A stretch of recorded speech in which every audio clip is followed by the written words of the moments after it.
प्यारे बच्चों, स्वागत है आप सभी का। हम लोग पढ़ रहे हैं ग्रेजुएशन की न्यूक्लियर फिजिक्स और आज का हमारा आर्टिकल है एनर्जेटिक्स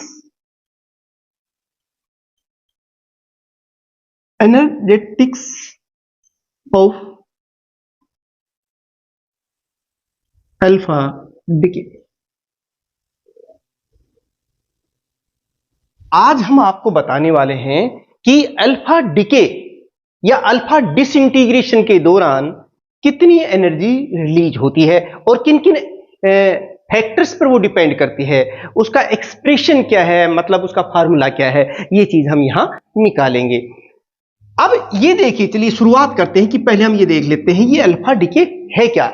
आपने पढ़ रखा है कि रेडियो एक्टिविटी के दौरान कुछ हैवी एलिमेंट्स होते हैं जिनकी बाइंडिंग एनर्जी काफी कम होती है और वो अनस्टेबल होते हैं।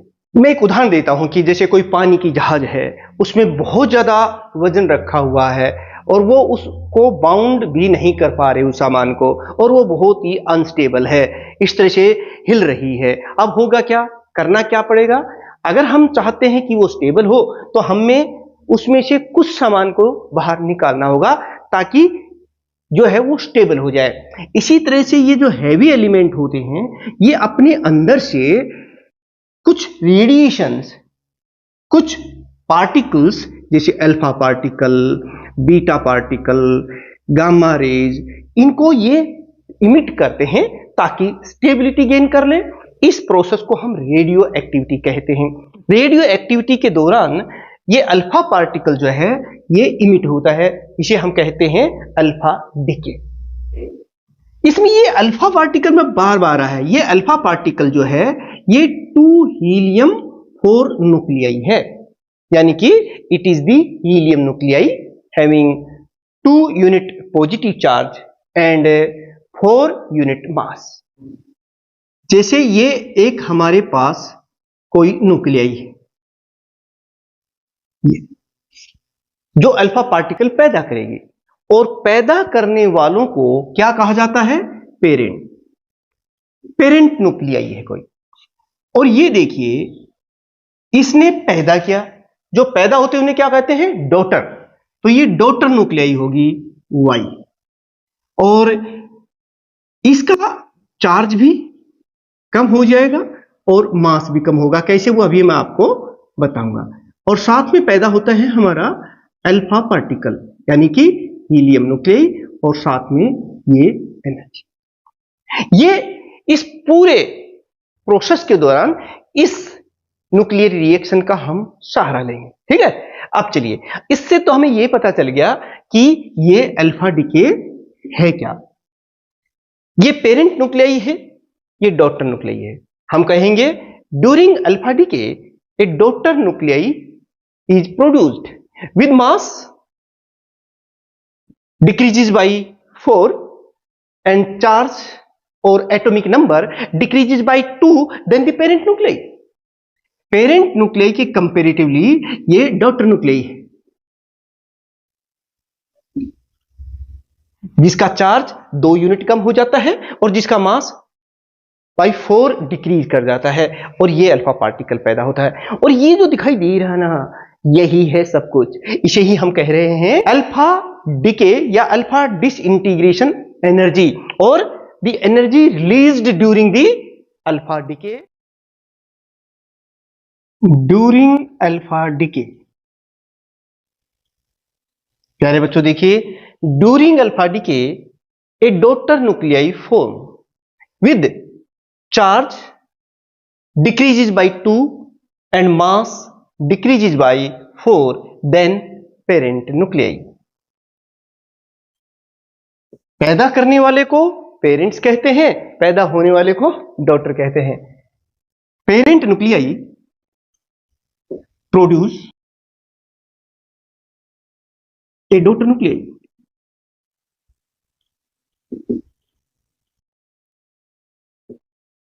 विद, देखिए प्यारे बच्चों, यहां हम लिखते जा रहे हैं, समझाते जा रहे हैं, यहां पेपर में क्या लिखना है वो भी लिख रहे हैं, और इस तरह से हमारा आर्टिकल तैयारी के साथ साथ नोट्स भी बन रहे हैं। नोट्स का लिंक हालांकि डिस्क्रिप्शन में भी है, जहां से आप डाउनलोड कर सकते हैं। Nuclei with mass decreases by 4 and charge and atomic number, कह दो चार्ज कह दो, एटॉमिक नंबर डिक्रीजेस बाय 2। ये चीज आप यहां देख रहे हैं। और जब ये अल्फा पार्टिकल पैदा हुआ तो ये डॉटर न्यूक्लियाई बनी। और ये जो चीज देख रहे हो ना, यही है यहां मेन। क्यू अल्फा क्या है यहां? क्यू अल्फा या it is the energy released during alpha decay. इसे हम अल्फा डिके एनर्जी या अल्फा डिसइंटीग्रेशन एनर्जी भी कहते हैं। और एक और बात बताऊं आपको कि ये जो न्यूक्लियर रिएक्शन ऐसे नहीं होती हैं, इन्हें बहुत से कंजर्वेशन लॉज को फॉलो करना होता है, जो मैंने आपको पीछे बताया। यह हम दो कंजर्वेशन लॉज को जरूर यूज करेंगे, एक law of conservation of energy, एक law of conservation of linear momentum. और प्यारे बच्चों, ये जो एनर्जी पैदा होती है ना, it follow the rule Einstein mass energy relation. ये देखिए, इस पर आधारित है सारी कहानी। और अगर मैं यहां बात करूं law of conservation of energy की, यानी कि अकॉर्डिंग टू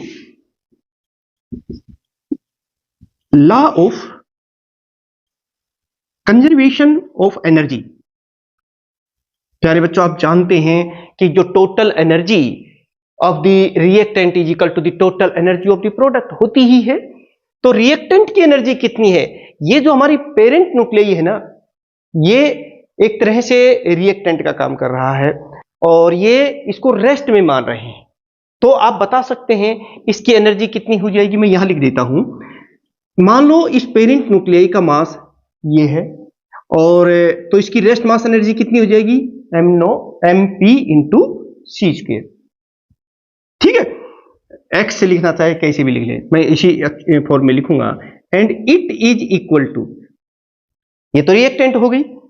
अब यहां पर देखिए, डॉटर न्यूक्लियाई का रेस्ट मास हम मान लेते हैं md इंटू सी स्क्वायर। ये rest mass energy of daughter nuclei है, और ये m alpha into C square, this is the rest mass energy of the alpha particle. अब क्योंकि ये तो रेस्ट में था, और आप जानते हैं कि जो काइनेटिक एनर्जी होती है वो किसके बराबर होती है? Half mv square. अगर कोई पार्टिकल रेस्ट में है, कोई न्यूक्लियाई रेस्ट में है, तो उसकी काइनेटिक एनर्जी कितनी? 0 होगी। तो इसकी तो 0, इसलिए इधर हमने नहीं लिखा। और काइनेटिक एनर्जी को हम T से लिख लेते हैं। This is the kinetic energy of daughter nuclei, TD से लिख रहे हैं। And this is the kinetic energy of alpha particle. भाई ये रुकने वाले नहीं है ना, ये पैदा होते ही चल रहे हैं, डॉटर न्यूक्लियाई भी और अल्फा पार्टिकल भी। वो ये हो गई। तो ये एक इंपॉर्टेंट इक्वेशन आ गई, यहां नोट कर लीजिए। ये हमने किससे निकाल लिया है? According to law of conservation of energy. अब हम देख लेते हैं कि according to law of conservation of momentum, linear momentum की मैं बात कर रहा हूं। और मोमेंटम हम पहले से ही जानते हैं क्या होता है। किसी भी पार्टिकल का जो जिसका मास मान लो m है और वो v वेलोसिटी से चल रहा है, तो उसका मोमेंटम कितना m होता है। तो आप यहां पर मुझे बता दीजिए इसका मोमेंटम कितना होगा। आप कहेंगे सर आपने तो इसको रेस्ट में माना है, अगर ये रेस्ट में है तो लीनियर मोमेंटम कितना हो जाएगा? 0 हो जाएगा। हमने भी 0 ही लिख दिया, ये देखिए। अब बताइए इसका मोमेंटम कितना हो जाएगा? इसको मैं P अल्फा डॉटर न्यूक्लियाई को लिख देते हैं। ये linear momentum of daughter nuclei है, और ये linear momentum of alpha particle है। ये देखिए, यहां से अगर हम बात करें तो हमें पता चलेगा कि जो P अल्फा है, यानी कि linear momentum of alpha particle, it is equal to linear momentum of the daughter nuclei. अगर ये सिंपली मैग्नीट्यूड की बात करें, वैसे तो बराबर है, बस अपोजिट में है कि जब ये अल्फा पार्टिकल पैदा होगा तो डॉटर न्यूक्लियई अगर इधर जा रही है तो अल्फा पार्टिकल इधर जाएगी, लेकिन दोनों का जो टोटल लीनियर मोमेंटम है वो तो जीरो रहेगा, क्योंकि पहले भी जीरो ही था। तभी तो यहां law of conservation of linear momentum obey होगा। अच्छा, यहां से अब हमें ये तो पता चल गया कि जो पी अल्फा है मैग्नीट्यूड इन दोनों का बराबर है। दी अल्फा डिके एनर्जी, इसे हम अल्फा डिके एनर्जी कह दें या अल्फा डिसइंटीग्रेशन एनर्जी कह दें। प्यारे बच्चों देखिए, ये रिएक्टेंट और ये प्रोडक्ट, तो ये एनर्जी जो होती है ना अल्फा डिके एनर्जी कह दो, ये किसके बराबर होती है? ये काइनेटिक एनर्जी के डिफरेंस के बराबर होती है। किसकी? प्रोडक्ट की और रिएक्टेंट्स की जो डिफरेंस है उसके बराबर होती है हमारी अल्फा डिके एनर्जी। यानी alpha decay energy is defined, देखिए कई डेफिनेशंस आ जाएगी, डेफिनेशन हमें पता भी होनी चाहिए। Is defined as the difference in kinetic energy of product and reactants. यानी कि आप इसको इस तरह से लिखेंगे क्यू अल्फा को। अब मुझे बताओ कि ये जो हमारा प्रोडक्ट है इनकी काइनेटिक एनर्जी कितनी है? आप कहेंगे सर इसकी काइनेटिक एनर्जी तो आपने बताई थी, टी डी से लिखा था, हम भी लिख देते हैं T D plus T alpha. इसकी काइनेटिक एनर्जी कितनी है? T alpha. और प्रोडक्ट्स की तो हमने लिख दी, रिएक्टेंट की काइनेटिक एनर्जी कितनी है? जीरो ही है, क्योंकि तो रेस्ट में था ना। इस तरह से ये कितनी आ गई? T D plus T alpha. ये देखिए पहले बच्चों इसको इक्वेशन दे देते हैं, इक्वेशन नंबर 2। तो क्या डेफिनेशन हुई कि alpha disintegration energy is also defined as the kinetic energy of the products या फिर kinetic energy of the reactants. ठीक है, ये चीज आ गई। यहां तक हमें कोई ज्यादा प्रॉब्लम हुई नहीं। हमने सबसे पहले जान लिया कि हमारा अल्फा डिके होता क्या है। इस रिएक्शन से पता चल गया कि during radioactivity an alpha particle produces along with the daughter nuclei whose charge decrease by 2 and mass decrease by 4 then the parent nuclei, and this energy which liberate or released during the alpha decay process is called energetics of the alpha decay। अब इसमें हमने दो law लगा दिए, एक law of conservation of energy और दूसरा law of conservation of linear momentum. अच्छा, आप मुझे बता सकते हैं कि काइनेटिक एनर्जी वैसे तो आ रहा है, बात तो यहां बन गई, लेकिन हमें इसके रूप बदलने हैं अलग टाइप से। कहीं न्यूमेरिकल्स में या कहीं किसी एग्जाम में किस फॉर्म में वो उस क्वेश्चन को पूछ रहे हैं वो हमें पता होना चाहिए ना। तो चलिए बदल देते हैं। हमें प्रॉब्लम क्या है? क्योंकि हम जानते हैं, अच्छी तरीके से जानते हैं कि बताइए कि जो काइनेटिक एनर्जी होती है, मान लो मैं इस डॉटर न्यूक्लियई की काइनेटिक एनर्जी की बात करूं तो वो किसके बराबर होती है? लीनियर मोमेंटम पी डी का स्क्वायर डिवाइड बाई 2md।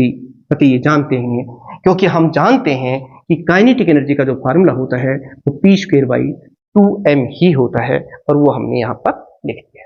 ये आ गया।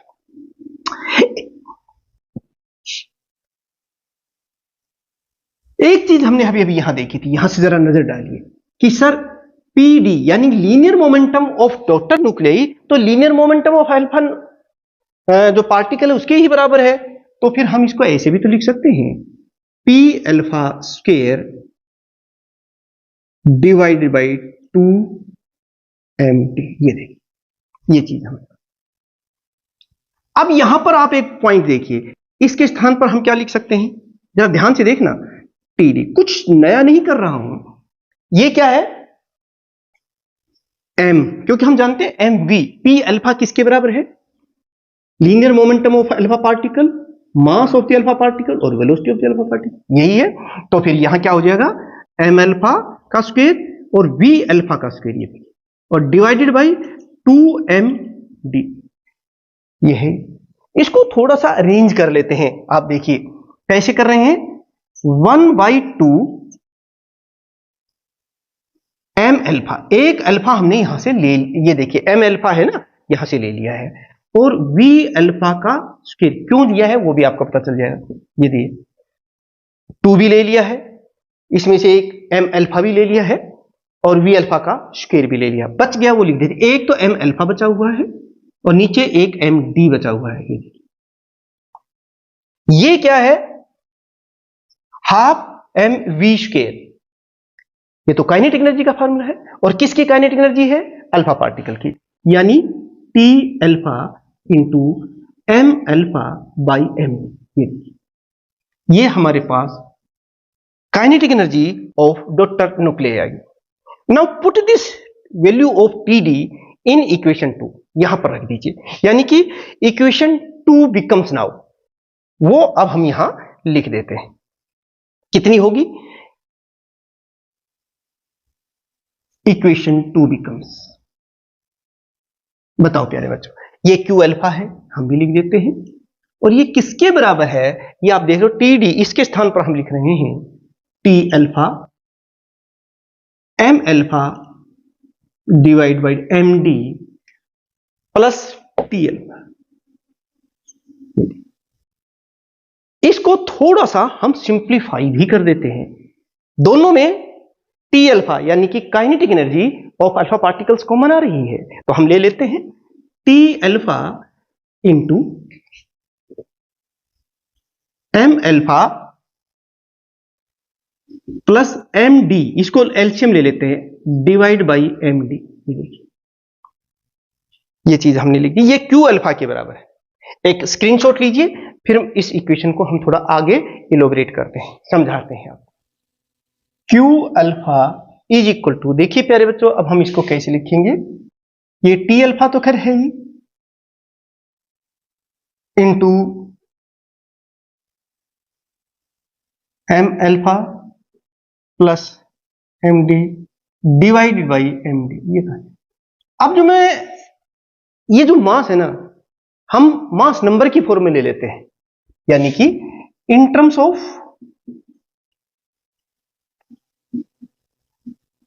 Mass number. अब देखिए आपको पता चल जाएगा, यानी कि जो md है ना, उसको हम a-4 ले लेते हैं, तो फिर m अल्फा तो हम जानते हैं इज इक्वल टू 4। ये तो ये इक्वेशन हमारी क्या बन जाएगी, जरा देखना। Q alpha is equal to T alpha, और ये देखिए साथ में हम लिख रहे हैं m अल्फा के स्थान पर हम लिख रहे हैं 4 plus a-4 divided by a-4। ये देखिए 4 से 4 कैंसिल हो गया है, और हमारे पास आ गया T alpha into a divided by a-4, और यहां से T अल्फा जो है वो कितना हो जाएगा? a-4 divided by a। ये देखो T अल्फा को मैं एक तरफ ले लेता हूं, और क्यों ये इधर ले आएंगे सारों को, ये देखिए इस तरह से, और इनटू Q अल्फा। ये है महत्वपूर्ण इक्वेशन। ये इक्वेशन जो है, इसको हम इक्वेशन नंबर 3 कह देते हैं। This equation gives the kinetic energy of the alpha particle. इससे हम निकाल सकते हैं कि अल्फा पार्टिकल जो एनर्जी पैदा होती है वो इसके हिस्से में कितनी आती है और इसके हिस्से में कितनी आती है। तो यहां से देखिए आप, अगर हम इसको ये मान ले सिंपली भाई, क्योंकि मैंने कहा था ना हैवी एलिमेंट्स होते हैं, तो अगर A200 मान ले, जरा देखो यहां पे, तो फिर हमारे पास T अल्फा कितनी आ जाएगी? T alpha is equal to 200 minus 4 divided by 200, ये देखिए, और Q अल्फा, तो ये कितना आ गया? 196। अगर हम इसे परसेंटेज में निकालना चाहें तो 100 से मल्टीप्लाई कर देंगे, तो ये हो जाएगा 200 मल्टीप्लाई बाई 100 Q अल्फा, यानी कि 2 से 2 ये कैंसिल, और 98, यानी कि आप देखेंगे कि 98% जो एनर्जी है that is taken by the alpha particle which is released during the alpha decay. Only 2% is taken by the daughter nuclei. मतलब इसमें जो एनर्जी ये पेरेंट पैदा कर रहा है उसकी ज्यादातर एनर्जी जो है अल्फा पार्टिकल ही ले रहा है, और इसके हिस्से में जो डॉटर न्यूक्लियाई है इसके हिस्से में काफी कम एनर्जी आती है। आपने देखा ही सिर्फ 2% आई है। इसको हम चलिए लिख भी लेते हैं। Equation 3 gives that most of the alpha disintegration energy या alpha decay energy, disintegration energy is taken by alpha particle and only small fraction, बहुत ही कम, जैसे 2%, मैंने अभी एक उदाहरण देके भी आपको समझाया था, एक small fraction of energy is taken by daughter nucleus. तो प्यारे बच्चों देखिए, अगर आपसे एग्जाम में क्वेश्चन पूछा जाता है कि explain the energetics of the alpha decay, तो इसी तरीके से लिखना है। क्या क्या लिखेंगे? सबसे पहले एनर्जेटिक्स ऑफ अल्फा डिके को एक्सप्लेन कर देंगे, ये एक इक्वेशन बता देंगे कि ड्यूरिंग अल्फा डिके एक डॉटर न्यूक्लियाई पैदा होती है पेरेंट न्यूक्लियाई से, जिसका चार्ज इतना, मास इतना, और ये जो एनर्जी है इसे ही हम energy release during the alpha decay कहते हैं या अल्फा डिसइंटीग्रेशन एनर्जी कहते हैं। और ये जो एनर्जी है ये total kinetic energy of the product या फिर काइनेटिक एनर्जी ऑफ रिएक्टेंट के बराबर होती है। और इसके अंदर हमने दो लॉ हैं, law of conservation of energy, law of conservation of charge, उनको भी अप्लाई किया, और उसके साथ साथ यही क्यू अल्फा को हमने डिफरेंट फॉर्म में निकालते हुए यहां तक पहुंच गए। और यहां करके हमने देखा कि अल्फा डिसइंटीग्रेशन एनर्जी का जो ज्यादातर पार्ट है that is taken by the alpha particle and a very small part is taken by the daughter nuclei.